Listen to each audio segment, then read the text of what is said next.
Well, there's been a lot of talk lately about whether bullion dealers and coin shops are using all this silver volatility as cover to charge you too much on the way in and pay you too little on the way out. So, in this video, we're going to separate what feels shady from what might just be hard business reality, and you are going to walk away a whole lot sharper the next time you buy or sell. Today is Tuesday, April 14th in New York, so go ahead and tell me in the comments what day and date you're watching from. And real quick, if you value this kind of straight talk, support the channel by subscribing and commenting John AG Best. Now, the complaint itself is not hard to understand. A stacker walks into one shop and hears silver is dangerous, silver is volatile, silver is difficult to replace, silver is tying up cash, silver is risky to hold, and therefore the shop needs a big cushion if it buys from the public. Then that same stacker looks over at the retail case and suddenly none of that sounds cautious anymore. The ask is still fat, the spread still feels heavy, and the whole thing starts sounding less like risk management and more like somebody squeezing every ounce of uncertainty for profit. And to be fair, sometimes that suspicion is justified, because not every dealer who talks about risk is talking about it honestly. Some are, some aren't. Some are trying to run a careful business in a wild market. Some are trying to make a killing because they think customers won't check. The problem is those two groups can sound pretty similar for the first minute or two, especially when silver has been moving like a fire alarm with a caffeine problem. That's what makes this conversation interesting, because the market really has been all over the place. Reuters reported that silver ran to a record high, a little over $120 an ounce in late January, and then suffered a violent pullback in early February, while it was still trading in the mid-70s this week, which tells you the market is not calm even after the first shock faded. And when a market does that, dealer behavior changes fast. Not always fairly, but fast. So the central question becomes this. When a dealer widens the spread, is that dealer protecting the business, or is that dealer taking advantage of confused customers? The honest answer is that both things can be happening at the same time. That's why this topic gets so emotional. People want one clean answer. They want one hero and one villain. Markets usually refuse to cooperate with that. The first thing stackers need to understand is replacement cost. Not the story a dealer tells, not what the dealer wishes the market still looked like. Actual replacement cost. What would it take right now under current wholesale conditions to refill that tray, replace that tube, restock that shelf, and keep the business operating without getting caught leaning the wrong way if the board lurches again tomorrow? That matters. Because a lot of people see a premium and assume that premium equals profit. It doesn't. If the upstream market is still expensive, if shipping is ugly, if wholesale spreads are wider than normal, if availability is choppy, then retail prices can stay elevated even after spot backs off. That part is real. And if you ignore that part, you'll misunderstand why some honest dealers still look expensive.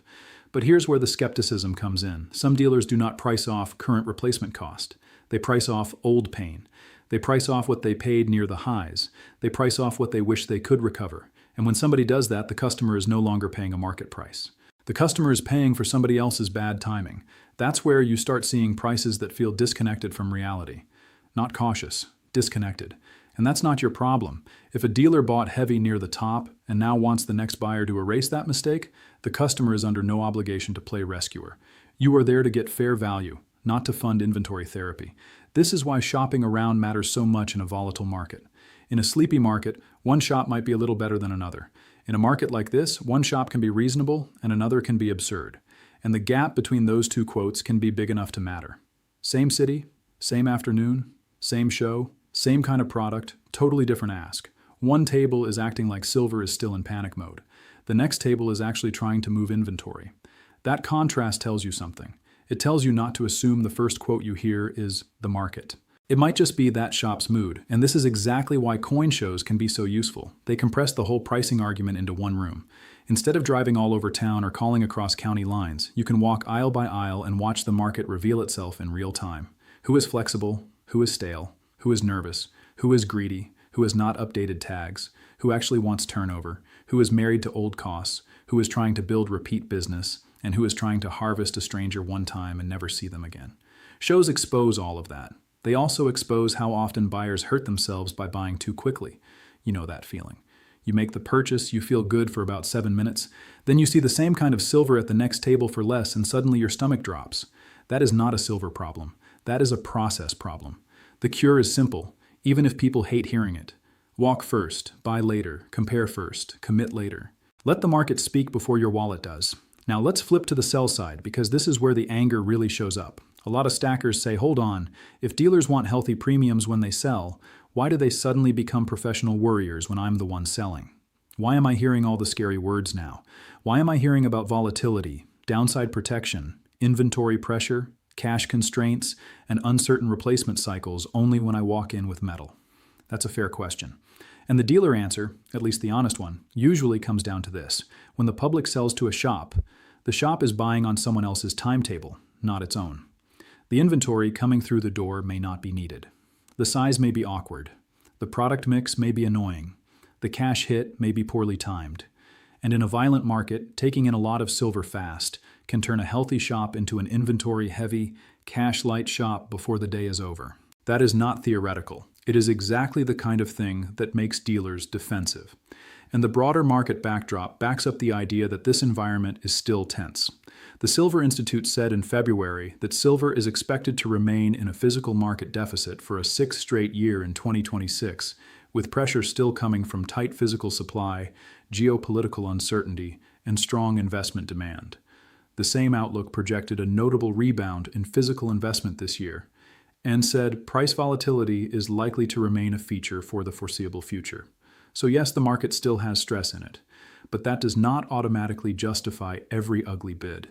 That's the distinction a lot of people lose. Structural tension can be real, while individual dealer pricing can still be lazy, stale, or opportunistic. One truth does not cancel the other. And there's another wrinkle. The paper market is still flashing caution too. CME's silver materials explicitly point traders to a forward-looking volatility gauge built from options. And current silver futures margin data show performance bond levels for nearby contracts at strikingly high percentages, which is another sign this is not being treated like a low-drama market. Again, that matters. Because when exchanges, wholesalers, and shops all get more defensive at the same time, spreads tend to stay wider for longer than customers expect. Not forever, but longer. Still, I want to challenge one comforting idea dealers sometimes hide behind, and that is this claim that the customer should just accept the spread because running a shop is hard. Running a shop is hard. No argument there. Rent is real. Payroll is real. Insurance is real. Security is real. Taxes are real. Slow inventory is real. But customer sympathy is not a business model.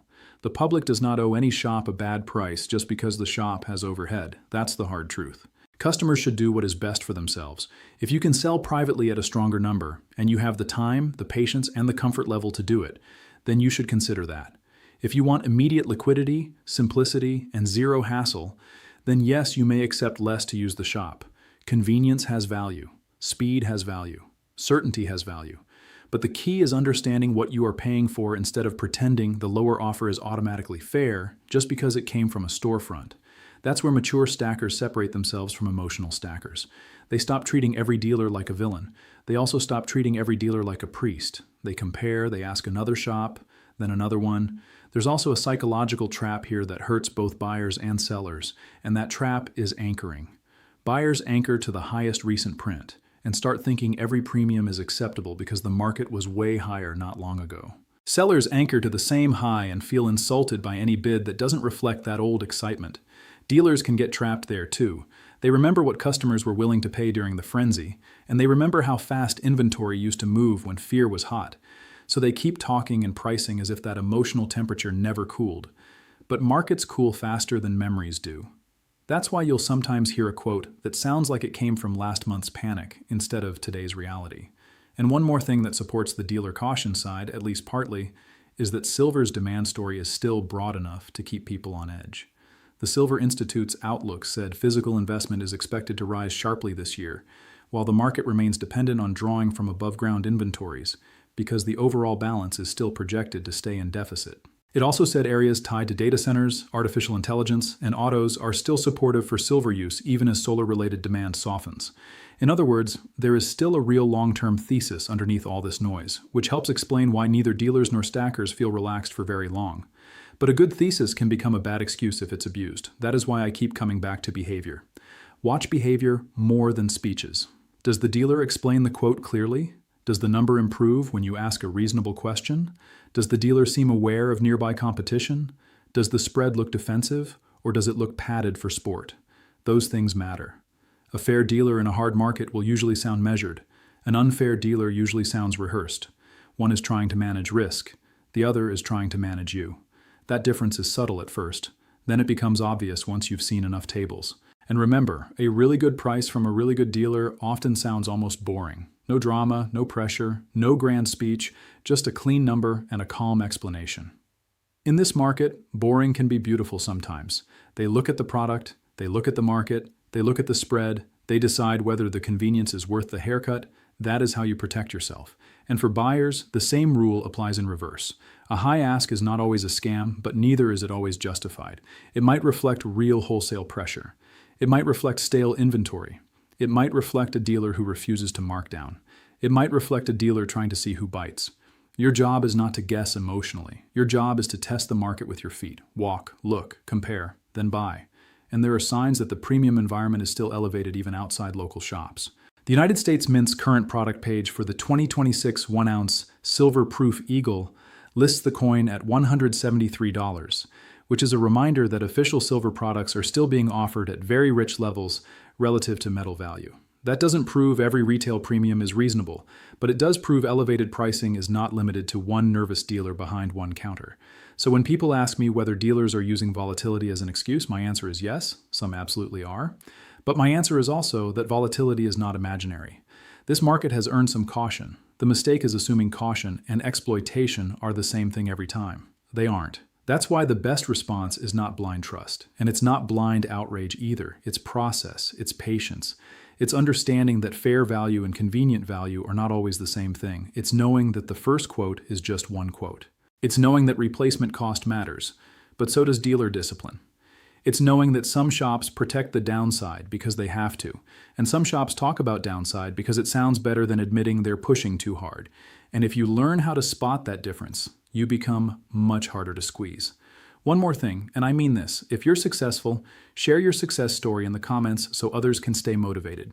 At the end of the day, this whole debate stays unresolved because the market itself is unresolved. Silver still has a bullish long-term supply backdrop, still has investor attention, still has macro tension around it, and still has enough price violence to keep everybody a little jumpy. That means the argument between stackers and dealers is probably not going away anytime soon. But confusion is optional. Overpaying blindly is optional. Underselling blindly is optional. You do not need perfect certainty. You just need a better process than the person standing next to you. And as always, this is for education and market perspective only. I'm not telling you what to buy, what to sell, or when to do it. Take the ideas, check the numbers, think for yourself, and make your own call with a clear head.